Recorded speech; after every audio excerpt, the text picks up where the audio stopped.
Josita, agora vamos nós.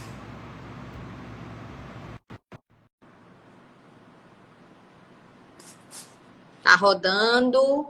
Bernardo, Valdemir, Matheus, Thaís. Obrigada por continuar aqui conosco. Desculpe, viu, Jô? Foi um erro técnico Tem grave. problema Vai nenhum. acontecer.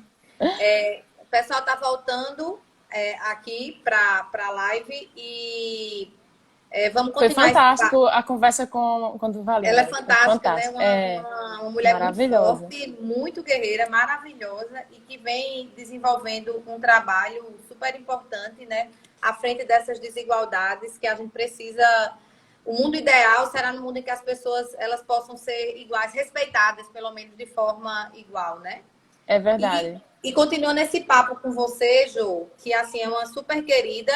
E eu queria apresentar a Jo para quem não conhece ainda, essa minha deusa de ébano, que eu chamo ela aqui. Jo é artista visual, graduada pela Universidade Federal da Paraíba, e ela é mestranda em Belas Artes pela Lisboa. Sua obra concretiza e aborda o universo lúdico dos sonhos. Jo acrescenta uma doce melodia às suas obras, que acabam por transmitir sentimentos puros e suaves, super necessários para esse mundo louco que a gente vive hoje. E Jo, em junho de 2018, viveu uma experiência com seu esposo, o arquiteto, o Jonas Lourenço, na África, onde ela teve em Guiné-Bissau, Bafatá e Gabu, e eles desenvolveram painéis artísticos espalhados pela cidade, exatamente para ressignificar as pessoas e a cidade. E quando eles voltaram dessa viagem, eles fizeram uma exposição. Eles pintaram algumas telas e eu cheguei lá na loja e fiquei de queixo caído. Meu Deus, o que é isso? Quanta coisa linda é essa? E mandei para o meu esposo, que ficou louco também quando viu, e a gente escolheu uma tela. E uma coisa que assim me marcou muito, quando o Jonas veio entregar essa tela aqui, que ele mandou algumas coisas e aí a gente escolheu e ele pintou. E quando ele veio aqui entregar a tela, ela fica na entrada da minha casa, no local de destaque. E ele disse, Amanda, vai ficar aqui? Eu disse, sim, ela é aqui que ela vai ficar. E ele disse, meu Deus, eu nunca imaginei que fosse. Eu disse, mas ela é nesse local de destaque, sim. E ele ficou assim impressionado porque vocês tiveram umas experiências acerca disso, né? Então eu queria que você falasse como artista, como mulher negra também, da sua vida, dessa sua experiência e dessa experiência com a África. Nossa, é muita história para contar, viu? Mas eu vou tentar resumir, assim, na essência da nossa história. Primeiro, eu só estou aqui em Lisboa hoje, justamente por conta da África. Foi, foi uma forma de estar mais perto e continuar os projetos que a gente tem para lá, né? O meu estudo dentro do mestrado contempla a África também. Contempla o meu Nordeste, né? O povo do Nordeste contempla a África também. Então eu faço esse link aí entre Lisboa, Portugal, África e Brasil. E quando a gente foi para a África, foi meio que assim uma surpresa. A gente não tinha planejado ainda, né? Eu comecei a pintar por conta dos meus filhos, para registrar a infância dos meus filhos.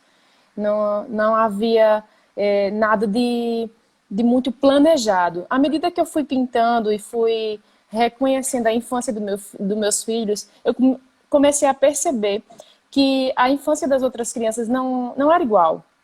Não era igual, não era maravilhosa como a minha infância foi, e a infância dos meus filhos foi. Então eu comecei a buscar isso e a forma, de alguma forma, encontrar essa infância não feliz e ressignificar. Eu criei uma história, escrevi uma história, a história do passarinho sabiá, fiz esse projeto de contação de história e costurava os passarinhos e fazia uma vivência de arte com esses passarinhos. E nós contávamos essas histórias aí com crianças de rua, com a minha África brasileira, começou aí, né? A gente trabalhando com crianças de rua, muitas negras, com crianças em situação de abrigo, porque antigamente a gente chamava de orfanato, mas hoje não, porque algumas estão em situação de abrigo, mas têm pais Tem e pais, logo né? saem, né? Isso. Então em situações difíceis assim de juízes mesmo e de juizado e depois retornam para casa. Mas são crianças cheias de trauma na sua infância. E essa história do Sabiá ressignifica. E essa Você história buscou com a sua também, arte trazer alguma coisa para a vida deles. a gente contava essa história e eles pintavam os passarinhos. Esses passarinhos ficavam com as crianças. E os lápis de cor também, para eles darem continuidade e ressignificar e pertencer e se transportar para aquele passarinho. Aquele passarinho, a partir daquele momento, era ele e ele se via ali com a possibilidade de voar e de fazer uma nova história. De a partir de uma tempestade, não desistir, ser resiliente, ser forte e continuar. No começo também, sim, essa história voou para a África, levei esses passarinhos para Você levou lá, o projeto para a África. levei o projeto para a África, esses passarinhos foram costurados pelas meninas, pelas detentas do presídio, aí em João Pessoa, em Mangabeira. Elas costuraram e contei essa história para elas também. E elas ficaram, assim, maravilhadas, porque iam participar de um projeto que ia transformar pessoas num outro lugar, num outro Como você teve a lado do ideia de mundo, né? levar esse projeto para elas? Você já fazia algum trabalho com as detentas ou você iniciou com elas esse projeto? Eu iniciei com elas já faziam, elas têm o Castelo de Bonecas. Sim. Eles têm esse projeto que costura bonecas, né, de ressocialização. E eu entrei em contato com elas e elas começaram a costurar para mim esses passarinhos. Levei mais de 100 passarinhos para a África, fizemos essa contação de história. E eu lembro que quando a gente foi, eu e Jonas queria muito, a gente planejava fazer os painéis lá na África. E nós queríamos, eu lembro que Jonas queria muito levar as tintas daqui. Eu disse, não, Jonas, a gente tem que fazer com o que eles têm lá, né? Que eu queria ensinar e queria, a gente teve esse pensamento, eu e ele, a gente teve esse pensamento de valorizar o que eles têm lá e não levar o nosso, de certa forma, como se a gente tivesse e eles não tivessem, alguma coisa assim, sabe? Você queria usar o que Então, eles tinham para sim, transformar a para sua arte através valorizá-los. do que era possível diante da realidade deles. Isso. E foi fantástico. É incrível, assim, o tanto que eu aprendi com eles, né? São pessoas incríveis, de coração aberto. E a gente começava a fazer os painéis e logo chegavam dezenas de crianças e começavam a pintar com a gente. E foi interessante que um dos painéis que a gente fez lá era um mercado islâmico abandonado e nós fizemos duas negras, duas figuras negras, de mulheres negras com um cesto de frutas e um cesto de flores na cabeça. E daqui a pouco passa um grupo de 3 homens e pergunta, o que é isso aí? O que é que está acontecendo?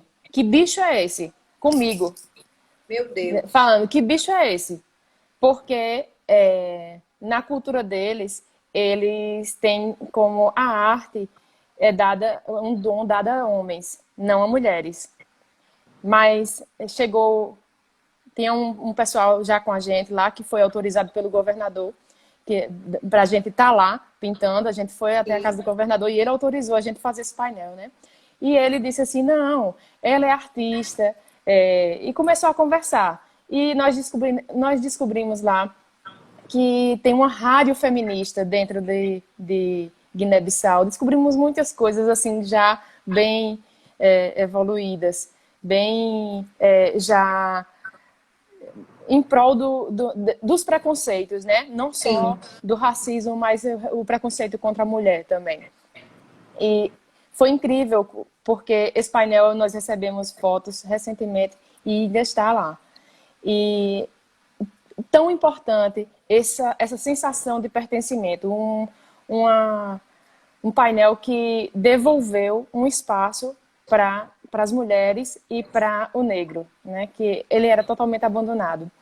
E é incrível isso, quando a pessoa se vê naquele espaço, ela quer cuidar, ela quer fazer com que aquilo seja preservado, que aquilo se mantenha, vivo, É né? devolver a alma, né, Jo? É aquilo que É, Duva estava falando de achar que as pessoas não têm alma e você conseguir, através da sua arte, e devolver um pouco disso. é importantíssimo ter essa fala, ter esses debates como a gente está tendo agora, porque hoje mesmo, quando a gente estava vindo, estava andando por aqui por Lisboa, meus filhos já começam a observar algumas coisas que não observavam, como, por exemplo, esculturas, estátuas, que a gente não vê estátuas de negros, só vê os traços mais europeus. Então, assim, a representatividade que não existe, né? A pessoa se vê ali, a gente já vê esse olhar diferente Você da começa a sentir juventude, que aí em sabe? Portugal você começa a sentir um olhar diferente com relação ao posicionamento do negro na sociedade. Não, mais pelos meninos, meus filhos, Os que começaram a meninos. observar nas obras de arte que não existia, enquanto a gente estava passando, nos lugares que Sim, a gente sim, passou, sim. não existia A representatividade, representatividade, o entendeu? contrário, né? Quer dizer, você É, tá por é. todo canto e as obras são todas de pessoas De traços brancas, de europeus. traços É, europeus, e você não, é, ele não a população negra começa a não se enxergar. é, E isso é uma mudança que tem que acontecer e que a gente, infelizmente, a gente sabe que é a passos bem curtos, né? é Cada verdade. conquista é uma conquista. Jô, quando você volta aqui para Paraíba com essa experiência de África, e na sua experiência também como artista, você sentiu, como é que você sentiu algum preconceito e como você trabalha com isso? Sentimos preconceito desde o momento que a gente já estava lá, na África, e a gente começou a postar, nós, com pessoas negras, várias pessoas começaram a deixar de seguir a gente. Então, Meu Deus. Quer dizer, e assim, ninguém pode ser negro e também não pode se acompanhar dos negros porque tem algum problema com você. eu não consigo pensar o que se passa na cabeça de uma pessoa quando separa, quando quer excluir alguém por causa de uma cor de pele. Eu não consigo, não consigo mesmo raciocinar, como me colocar na cabeça da pessoa e pensar dessa forma. Logo quando eu comecei a pintar, eu pintava as minhas figuras, as minhas meninas. Eu sempre pintava branco. Não sei se você já percebeu. Elas são sempre brancas. Percebi. E eu sempre justificava, dizendo assim, não, porque criança, ela não vê cor. Ela não vê cor. E o branco é neutro. E para mim, essa justificativa, com o tempo, eu não me convencia mais, sabe? Eu achava que realmente a gente precisa se ver. E eu comecei a mudar Mas isso você acha que isso comecei a era? pintar pessoas negras e crianças negras começavam a se enxergar. E Olha que maravilha. era lindo isso, sabe? Elas começaram essa sou eu, essa aqui sou eu. É lindo, sabe? Se achar lindo também, né? Essa sua pintura do branco, Jô, era comercialmente porque tentava se convencer disso porque achava que o branco ia ser mais comercial na hora da venda ou de alguém, ou era uma coisa que você quebrou dentro de você? O que é que você acha que isso representa? Bem, eu acho que no começo, quando eu pintava, era como se fosse realmente assim, o branco como cor, Como como, cor? como não cor, ausência de Entendi, cor, entendi. entendeu? Ausência de cor, então vai É a ser branco. ausência de cor. Como pigmento. Quando a gente estuda, a gente entende isso. Como pigmento, a ausência de cor é branco. Na luz, não. Cor luz, a gente entende que a ausência de cor é o preto, né? Mas quando a gente começa a poetizar e a criar um conceito para a nossa arte, para a minha arte, porque ela não começou conceitual, ela não começou como uma arte que queria comunicar alguma coisa. Ela começou como um registro de infância dos meus filhos e que aos poucos as pessoas começaram a gostar. Mas era para mim, a arte era para mim. Depois ela deixou de ser minha. Hoje ela deixou de ser minha.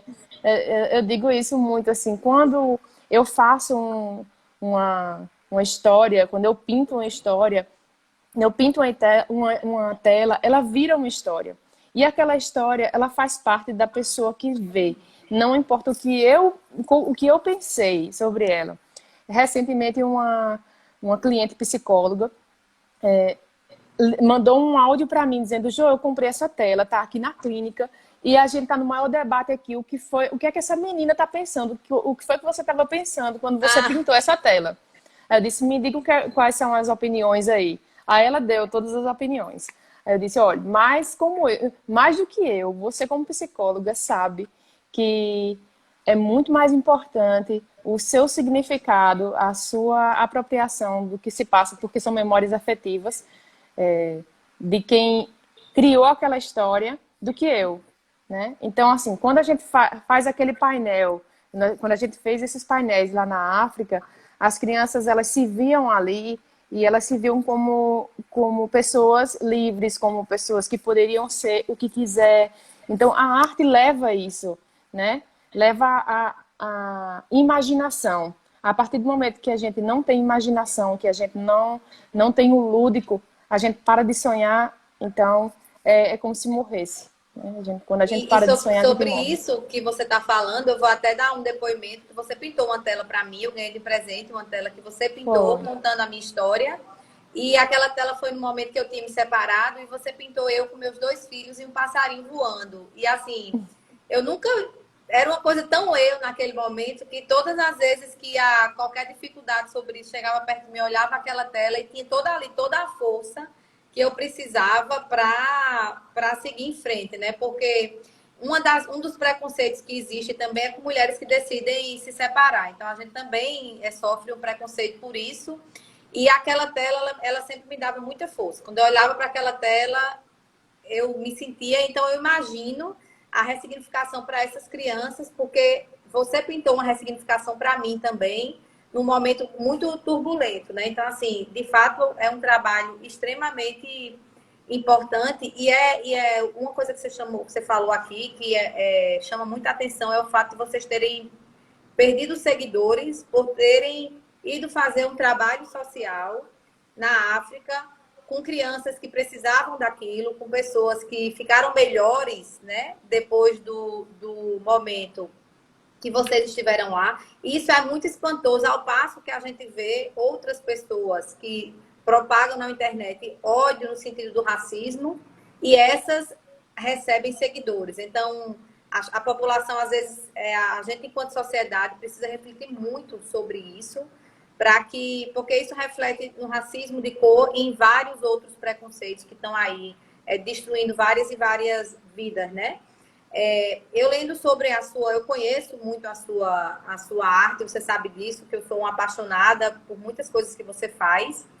E eu vi uma fala sua que você fala da música, você fala do pingo, da música, do pingo da chuva, da folha, e de toda a suavidade. Então, como é que a música está presente para você no que você pinta, né, para as pessoas com tanto amor?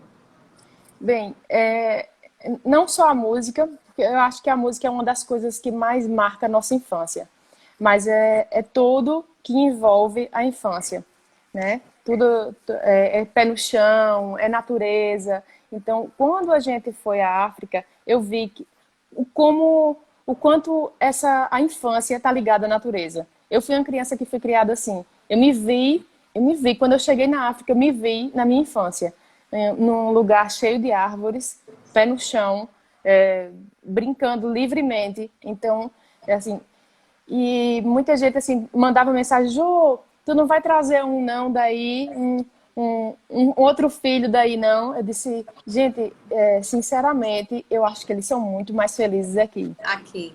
Eu acho que era mais fácil eu ir morar lá do que levá-los para o Brasil. É como se prendessem crianças em gaiola.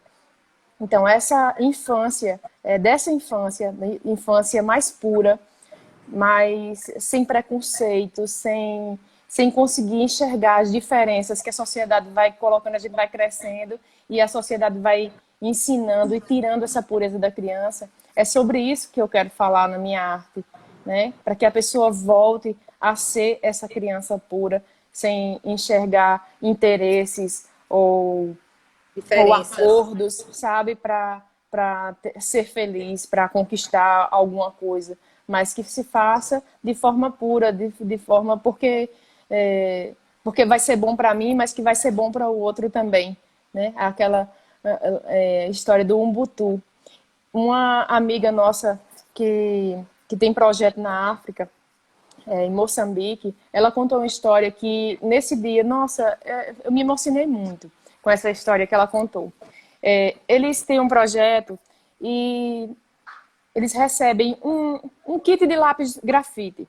Então, esses lápis grafites, eles são entregues e um lápis grafite é dividido em 3 para cada criança, para poder render, né?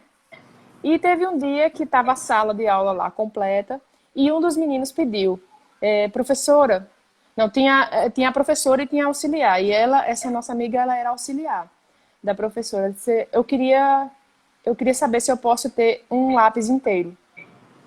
Aí toda a turma parou e olhou para ele, né, assim, assustada, assim, e agora?